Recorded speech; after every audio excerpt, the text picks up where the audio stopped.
I need to exercise more. I want to lose weight. I plan to eat healthier. I want to stop smoking. I will drink more water. Now, does this sound like every new year, every January, people rush out and get a gym membership, set a list of goals or resolutions, and get ready to take on a full year of activity? Yet, we often forget to do the most important thing that will allow us to bring all of the new energy into our lives. And that is clearing space in our lives to make room for all of these new experiences. Look, here's the thing. The beginning of the year is a great time for renewal of energy and taking on the things that we've always wanted to tackle. Clutter, fitness, work that we're passionate about, debt, and so on. But it's also a great time to clear out your life, starting out the year on a blank page that's ready to be filled with something amazing. So this is why today I want to share with you my 10 favorite New Year resolutions that will actually help you to make room for something bigger and better into your life. Now, if this is your first time here, welcome. My name is Natalie Ledwell, and I want to make sure that you hit the subscribe button to make sure that you don't miss any of my upcoming videos. Now, while everyone's life is different, I'll share some of what I do to clear out my life. Now, the first thing I do is I review the past year to think about what I learned, what mistakes I made, and what I accomplished. So as you can imagine, last year was an interesting year to be doing that whole review. So for me, it was going back and looking at all the things that I had learned and all the new lessons that I'm going to be carrying through to the next year. So I recommend when you do this one to just set aside at least an hour, make sure that you have a nice cup of tea, you get really relaxed, and do some journaling and really sit down and spend some time thinking about this. The next thing I do is I clear my schedule as much as possible. I know that one of the big lessons I got from last year is realizing that when I travel so much, that I don't necessarily need to do all of that travel. And so it got me to really prioritize and look at my activities and go, well, what could I release that I don't really need this year? What's most important to me? And what can I carry through to the next year? So think about clearing your schedule as much as possible and really evaluating whether any of the activities that you normally have are really necessary. Now, when you're clearing your schedule like this, it can often mean that you may need to say no to people, and that's okay. And it may be not a no forever, but just a no for now, just to make sure you've got that, clear space. Another thing I do is I wrap up old projects and my commitments to people so that the work plate is clearer than normal. So, when I'm wrapping up my old projects, I want to make sure that everything is finalized for the year. And any commitments that I have that have not been fulfilled, I want to make sure that I, fulfill those and get them done. And really making sure that I have that clear space so that I can really make sure that I'm getting into all the new work that I want to do and the new commitments and resolutions I have for the next year. I toss out old fitness and eating plans to make room for new experiments, because if I'm not happy with the way that I look, then obviously there's some improvements there. So I want to look at how I can make some differences. Although I have to say this year I'm really happy with the improvements that I made and the changes I did with my exercise. Another thing I do is I clear out my inbox. So I look at all of the folders, things that aren't necessary anymore, things that I don't need to keep. I want to make sure that my to-do folder is completely clear so that I can really feel like I'm starting on a new clean slate. I like to clear clutter. I know that last year a lot of us had the opportunity to clear a lot of clutter, but I'm doing one more around the apartment to make sure that I've got everything out.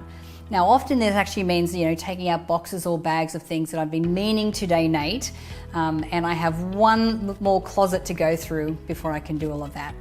I actually clear my errands. I make a list of all of the errands that I've been putting off and the things that I've been wanting to do and put them all into one afternoon to make sure that that's can get done. I clear my finances. I take a few minutes to review my checking account, my savings accounts, credit cards, investments, all that kind of thing, and make sure that everything is in order.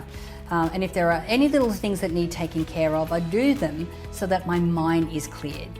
I clear my pantry and my refrigerator of any kind of junk. I want to make sure that if there's any kind of processed foods that really shouldn't be there, that they get the boot, that they get taken out of there. And just clearing out the refrigerator. You know, I like to wipe it inside with some vanilla, which makes it smell really, really nice and very fresh. So, you know, all the junk food that's in there, it's all gone. And I want to just be left with whole ingredients for really, you know, healthy foods that I want to create. Now, I also want to clear my mind of negativity. Now, most of us know that we should let go of grudges, but the question is how? So to let go of a grudge, we need to move the focus off the person who's wronged us, or off the story of our suffering or our victimhood, and into the experience that we want to feel. So every time you tell a story, and this is a big lesson I learned from last year, if you're telling the story of a past event from a place of victimhood, what that does is it keeps you tethered to that event. The energy and the victimhood of that event then gets carried forward and gets influenced into all of the other situations that you're going through right now. So you want to be able to release that, make sure that you're doing that. And when you refocus your intention on the most empowering way to be able to tell that story, you find that kindness and compassion will replace the grudge itself. Now, in addition, when we release that grudge, what happens is, you know, we release the blame. If we blame someone or something outside of us for our miseries and our woes, then we can never do anything about it because we've just relinquished the responsibility. But when we take responsibility for our part, then what happens is that we can then, from that place, be able to do something about it. So if you have trouble letting go, I highly encourage you that you think of it this way. It's your life and your house, and you get to decide who or what is welcome and what needs to go.